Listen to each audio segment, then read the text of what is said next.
Welcome to the Librarian's Midnight Library. I'm your librarian, and the world has finally gone quite enough for a story. Today, we step into the Hearthside Archive to uncover a tale of comfort. Take a deep breath, leave the world behind, and let's begin.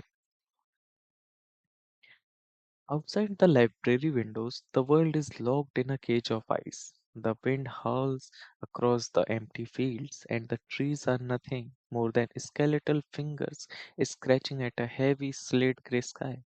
It is the kind of cold that bites deep into the bone. But here, deep in the heart of the woods, there is a small greenhouse with glass panes so thick and old they look like frozen honey. Inside, it is forever April.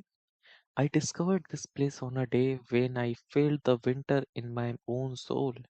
I walked until the path disappeared, and there she was, old Martha. She lives within the glass walls, surrounded by a green so vibrant it feels like a heartbeat. She does not plant vegetables for the table, nor herbs for medicine. Old Martha plants memories. She explained to me as she clipped a stray leaf from a vine that every flower in her garden grew from a specific happy moment.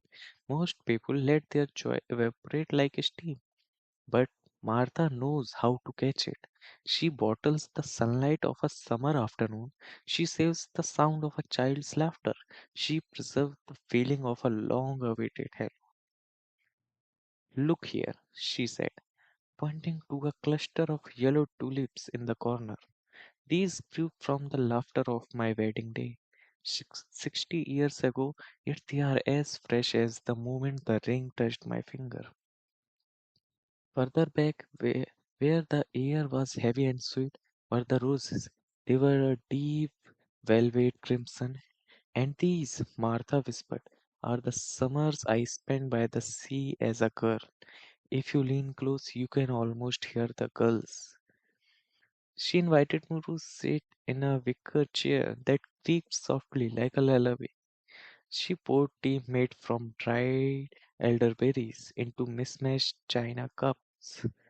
We sat in silence for a long time, watching the snow pile up against the glass, inches away but worlds apart.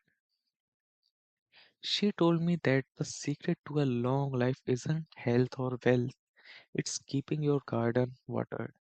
People forgot the good things, she said. They let their inner gardens wither in the cold of grief or the frost of worry. But if you hold on to the warmth of a single sunlit afternoon, you can survive any winter the world throws at you. As I prepared to leave, Martha reached into a ceramic jar and handed me a single small dried seed. It looked like a grain of sand, unremarkable and grey. Plant this, she told me, eyes twinkling like distant stars. It is the memory of the tea we just shared.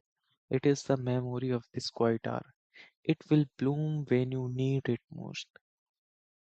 I walked back through the snow, the wind whipping at my coat.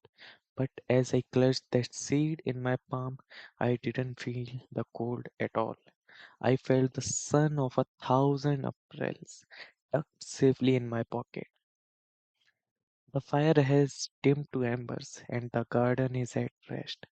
Thank you for finding Century here in the Hearthside Archive at the Librarian's Midnight Library.